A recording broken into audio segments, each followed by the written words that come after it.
Halo geng, sorry, selamat pagi. Udara sangat cerah banget. Nanti saya tunjukin udaranya seperti apa. Welcome back to kopi-kopi ala-ala suka-suka. Bersama saya di kopi-kopi ala-ala suka-suka. Tentunya suka-suka saya masih dalam rangka brew V60 LN kantor dengan beberapa metode yang beredar di kalangan perduniaan brewan, dan juga bebas-bebas aja mau pakai metode apa. Tapi kali ini saya akan menggunakan metodenya si Matt Winton, yang juga sebenarnya itu metodenya si Tetsu ya.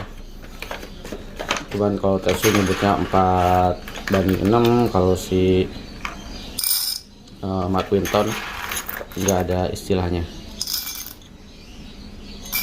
Oh, gramasinya tinggi-tinggi, sayang banget ya, tapi it's okay. Kemarin juga 20 ya, tapi metodenya si Old Steiner pakai ini biar merata. Sebentar ya, mana sih, nggak kelihatan ya. 20. Oke, lalu saya akan pakai gilingannya One Presso masih.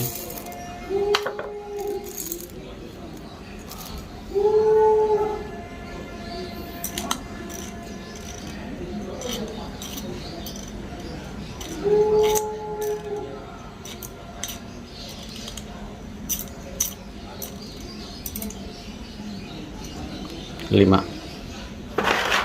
akan main di 5.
Basahin dulu.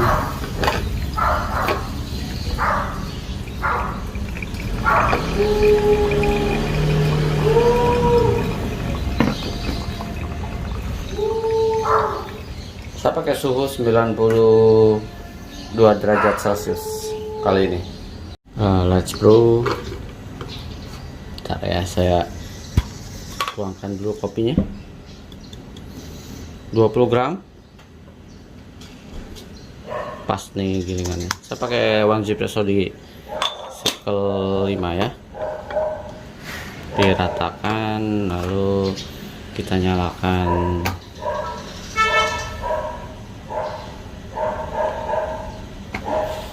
Sip. Oke, kita akan pakai metodenya si Matt atau si Tetsu ya. Sama aja sih mereka sebenarnya. Kita akan cek rasanya keluarnya seperti apa.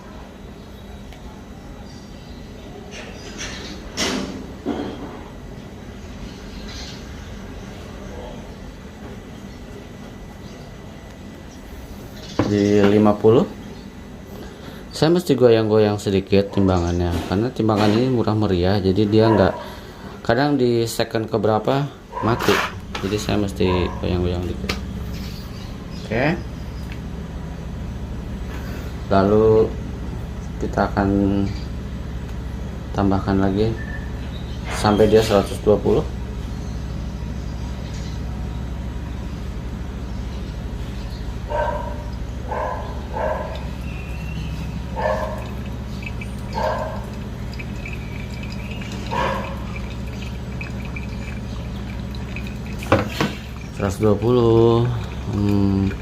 Nggak usah di apa-apain, karena saya niatnya memang supaya nggak mati aja timbangannya. Kalau mati timbangannya bingung nanti ya. Oke, habis itu intervalnya memang si Matt itu ngikutin intervalnya si Tetsu, bahkan mungkin Tetsu juga ngikutin dari siapa lah ya, saya juga nggak tahu. Oke, kita akan kasih lagi sampai dia 180.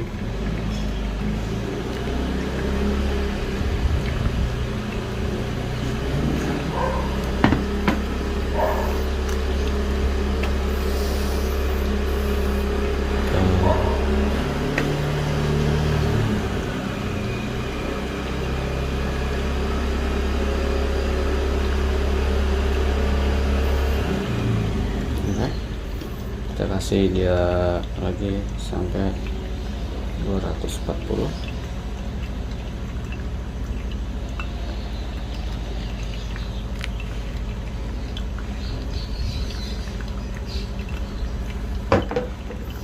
$300 ya. Saya bukan orang-orang yang permainan fisik itu di angka total water brew segitu ya. Tapi nanti saya akan pakai metode saya, jadi nggak akan sampai flat semua. Tapi let's ya, kita kasih seduhan terakhir sampai mencapai 300.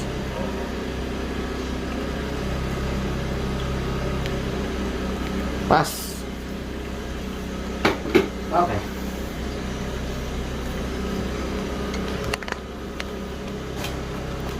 Kita copot. Kita ingat-ingat ya. Saya 1, 2, 3, 4. Ini yang kelima berarti ya, teman-teman. Kira-kira mana sih yang paling amazing?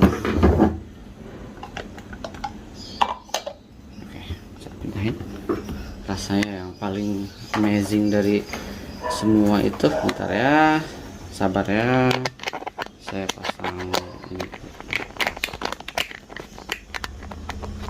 Oke.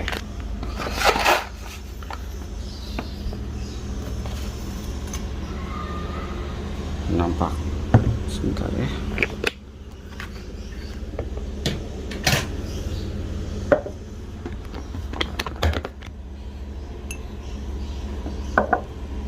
$300 20 pakai metodenya si Matt Ranson dan atau si Matt Winton atau siapa sih, lupa namanya, sama Tetsu.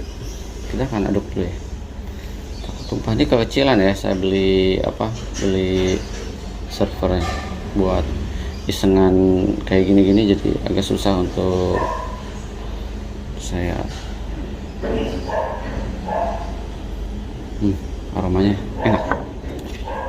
Kebetulan kepala lagi puyeng. Harusnya kalau kepala puyeng harusnya saya pakai Stara Sumiraj, kopinya Starbucks atau kopinya yang medium dark roast. Kita cobain kayak gimana rasanya.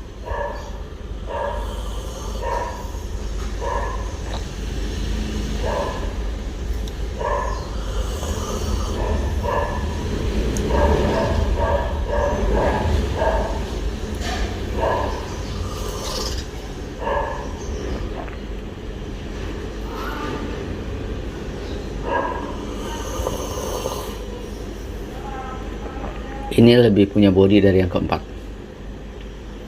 mau lebih sweet tapi lebih punya body.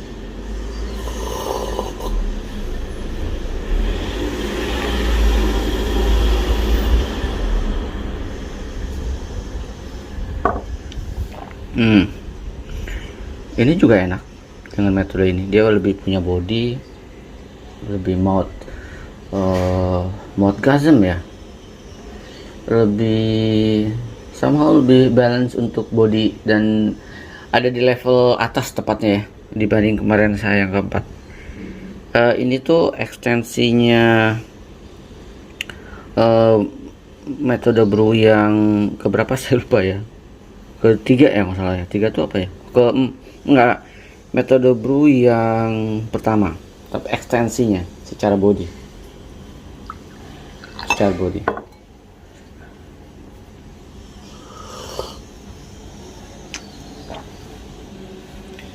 Lebih sweet, less acidity. Suhunya kayak lagi pas banget nih.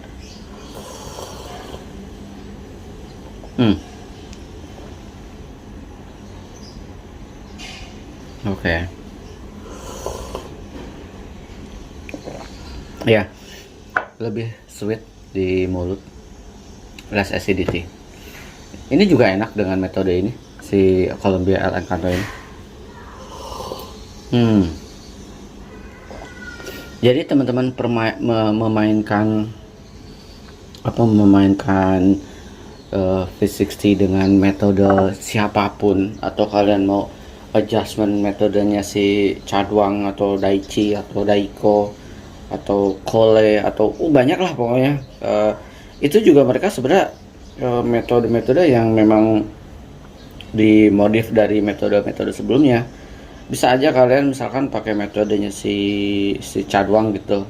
Chadwang itu kalau salah gramasinya 15 gram, lalu airnya kayak untuk bloomingnya di 30 kalau berapa ya gitu saya lupa. The restnya dia menuang. Diadaptasi lagi sama siapa, atau bahkan si Chadwang adaptasi dari si Oud ya, cuman dia lebih gramasinya lebih sedikit. Jadi yang memerankan penting dalam sebuah lomba kalau di mindset saya bukan bagaimana cara membrunya, tapi bagaimana kopinya. Karena kalau kalian lihat yang lomba-lomba itu menggunakan 90 plus Panama Gesa 90 plus rata-rata ya, jadi udah pasti menang lah kalau Indonesia ikutan pakai bine yang mungkin orang belum begitu familiar ya, atau how to present ya, saya juga nggak tahu karena saya bukan orang yang berpusing ria dengan lomba-lombaan. Saya taunya ngebrew aja di rumah. Tapi ini enak, ini lebih punya body, tapi somehow teman-teman not sedikit. Brewing kopi menggunakan V60 as long as yang saya lakukan, semakin banyak intervalnya dia akan semakin memiliki body yang lebih tinggi atau lebih punya body compare kalian pakai single pure, non-stop puring, atau hanya 2 stepping atau bahkan cuma 3 stepping. Jadi semakin banyak steppingnya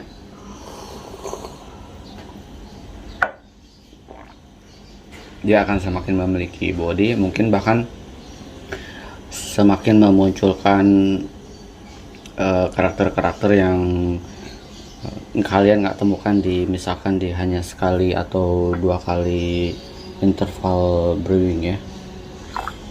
Itu jadi somehow notesnya ini mau untuk ke-5 metode ini kalau dengan kopi contoh Colombia El Encanto, kalian mau pakai metode apapun dia akan tetap berada di level yang wow enak banget ya gitu. Tapi mungkin somehow ada karakteristik yang ada enhance di sini, atau more juicy di suhu 88 atau more subtle di suhu 90 misalkan, atau more sweeter pakai metode ini, atau nanti pakai metodenya siapa lagi, atau modifikasi dari metodenya siapa. Oh kok bisa menemukan sensasi roastnya gitu ya.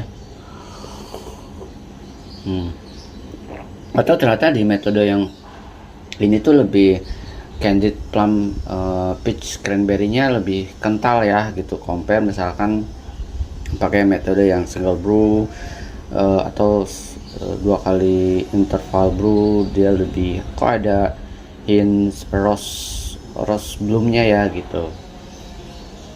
Atau mungkin di sisi lain ada sedikit jasminnya atau sedikit nektarnya mungkin ya. Jadi jangan takut untuk mengeksplor kopi yang memang harus dieksplor sih. Sama ada teman ala-ala yang suka bilang, aduh kenapa ya saya beli bin dari X, klaimnya ABC, kok saya nggak menemukannya gitu.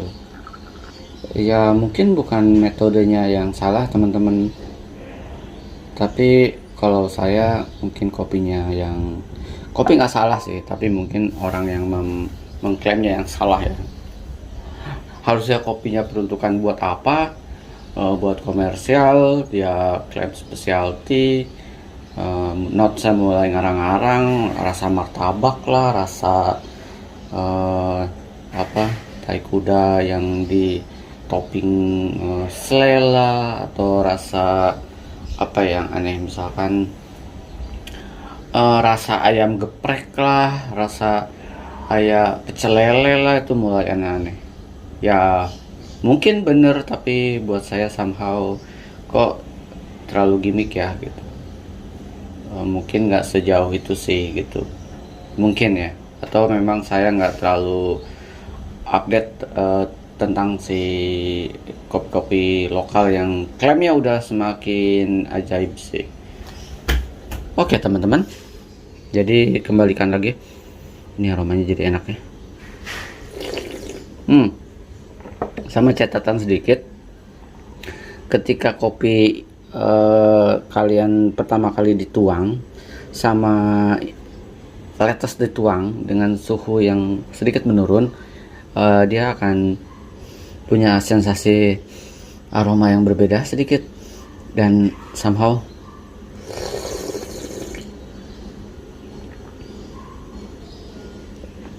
rasa yang lebih sweet. Oke, itu ya teman-teman. Kalau kalian explore, make sure kopinya explorable. Kalau enggak, sayang waktu. Jadi kenapa kalau sekarang untuk single origin saya lebih picky, tepatnya lebih hati-hati dalam memilih roastery, dalam memilih bin. Sebelum saya membeli, saya ngecek dulu. Misalkan Colombia LA Cato apaan sih, ngarang-ngarang nih gitu. Saya cek dulu, oh traceability-nya oke nih, oke saya beli. Jadi kalau cuman yang asal klaim nggak jelas traceability-nya, biasa nggak saya beli. Untuk yang tahun 2022 saya akan gitu ya. Jadi kalau ada teman-teman yang, bang cobain kopi ini dari roastery ini dong gitu, setelah saya cek nggak jelas asal usulnya, ya udahlah, lupakan saja. Oke, teman-teman, kita akan move on ke nanti metode yang lainnya. Masih ada nggak sih? Masih ada. Ini 150 gram, dikit banget ya. Jadi mungkin saya akan, kita cek deh, masih bisa ekspor berapa metode lagi. Mungkin 3 sampai ya 3 lah. Kita lihat nextnya kita akan coba antara si WBC 2000 berapa tuh ya, yang dari Cina, yang pakai 90 plus juga pakai Panama, atau pakai Cadwang yang sama-sama juga pakai Panama. Jadi make sure kalau kalian melihat WBC itu somehow jangan lihat WBC-nya, jangan lihat metodenya tepat ya, tapi lihat bin yang mereka pakai, baru bisa kalian aplikasikan ke metode kalian. Jadi more or less mereka pakai Panama 90 plus, ya kalian pakai bin yang scoringnya di atas 87 lah, minimal di bawah ya 87 89 ya, syukur-syukur bisa dapat di cupping score di 90 ya, atau CEO 1 sampai 10 di Ethiopia, Guatemala, Kolombia, atau ya mungkin kalau Indonesia silakan. Enak deh. Oh, lebih lembut.